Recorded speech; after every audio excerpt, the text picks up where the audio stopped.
Hello everyone, my name is Travis, and today I'll be presenting my literature review topic entitled Modern Education, the Hedgehog or the Fox.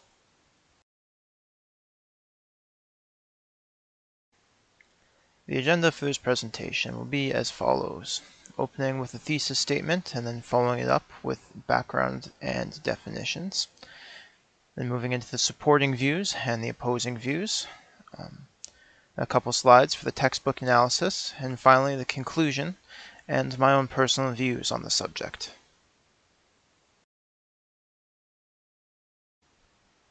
The purpose of this report is to contrast the benefits of specialized post-secondary education with the detriments and identify which, if any, should be focused on by post-secondary institutions.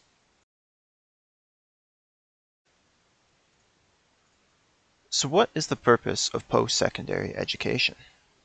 Traditionally, it's a place of privilege, prestige, and learning for its own sake, but has become an economic necessity in the modern world. Per Statistics Canada's 2022 Labour Force Characteristics by Educational Degree Report, those with an undergraduate degree are nearly 1.5 times more likely to be employed than an individual with only a high school diploma. And what is a specialized education exactly? Well, the title of this report references an essay written by Isaiah Berlin in 1953 titled The Hedgehog and the Fox, an essay on Tolstoy's view of history. In this essay, Mr. Berlin categorizes thinkers into two groups: foxes, who know many small things, and hedgehogs, who know one big thing. In the context of this report, foxes are derived from generalized education, with a little knowledge about many subjects, and hedgehogs represent a specialized education's deeper knowledge about a single subject.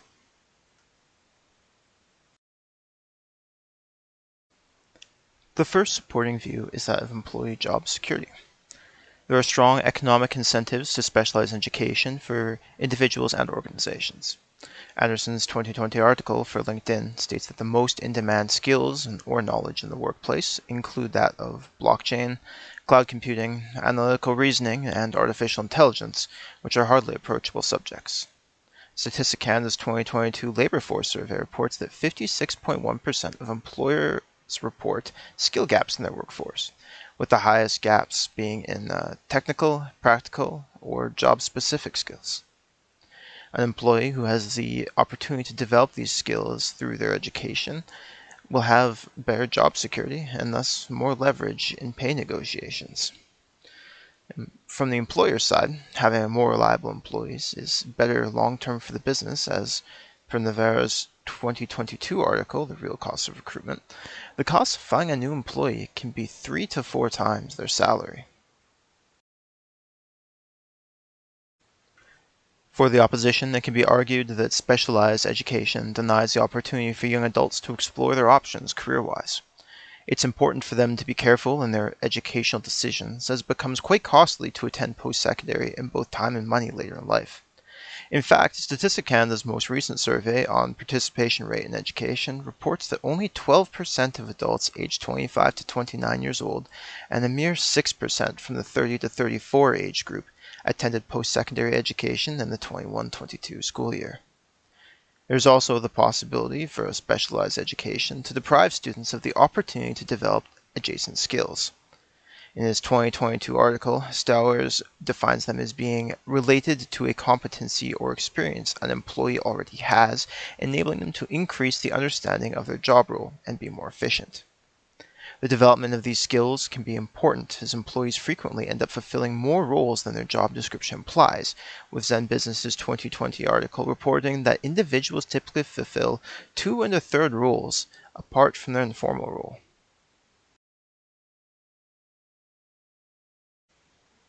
The first section of the analysis is reserved for language. In Chapter 2 of the text, Lewis talks about definitions, dividing them into arbitrary, subjective, and with purpose. Statistics Canada is very specific and thorough in ensuring the reader is aware of what words they use mean. Some of these definitions fall under Lewis's arbitrary category, as they do not always line up with the popular use, and the government's definitions always fall under the with purpose umbrella. In this case, they are intended to impart very specific information to the reader.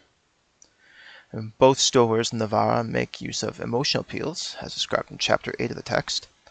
Navarre makes it a point to mention the creation of mental exhaustion and fatigue and the mental and emotional toll inflicted on hiring teams to elicit sympathy from the reader, while Stowers begins his article with language such as alarming issue and his description of employers' struggles to find employees to incite anxiety and anticipation in the reader.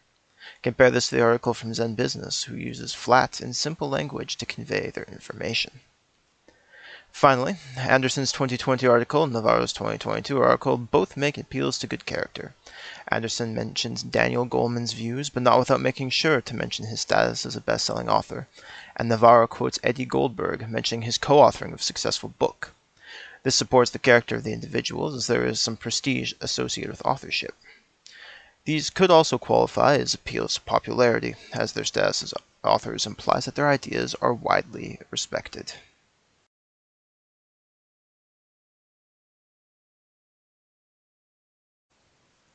In Chapter 8 of the text, Lewis writes about arguments and their qualifiers.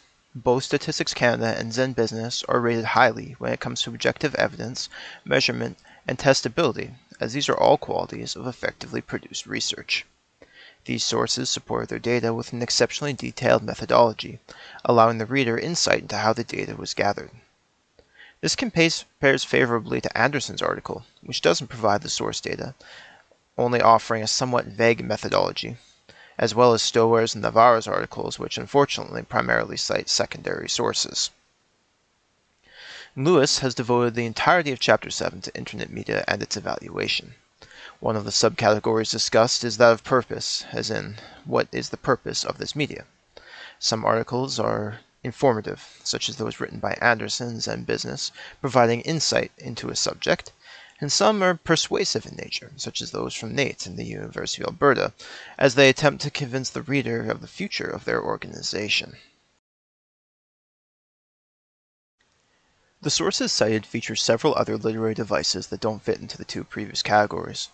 The first is Isaiah Berlin's essay. The idea of the hedgehog and the fox as a whole is a metaphor, using the characteristics of the animals to compare different ways of thinking.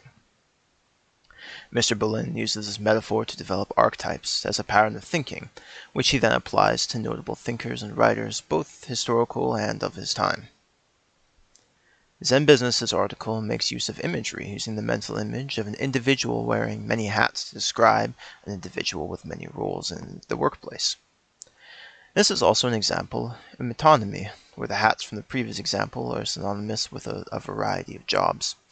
Metonymy can also be found in the previously mentioned appeals to good character by Navarro and Anderson, as there is an association between books and intelligence. And lastly, in Chapter 6, Lewis writes about genres. The sources mentioned represent a variety of genres, with the informative genre being shown by Statistics Canada and Zen Business, the educational by Stowers and Navarro's articles, and Berlin's essay falling into the philosophic genre. While education is the foundation of a strong and marketable skill set, there is something to be said for the personal growth and potential for exploration made available by a more generalized education. There are most assuredly individuals for whom a specialized education will not fulfill their needs. However, from an economic and career-oriented point of view, a specialized education is better to ensure the large investment of time and money that is required to complete a post-second degree will provide a successful, meaningful, and useful career.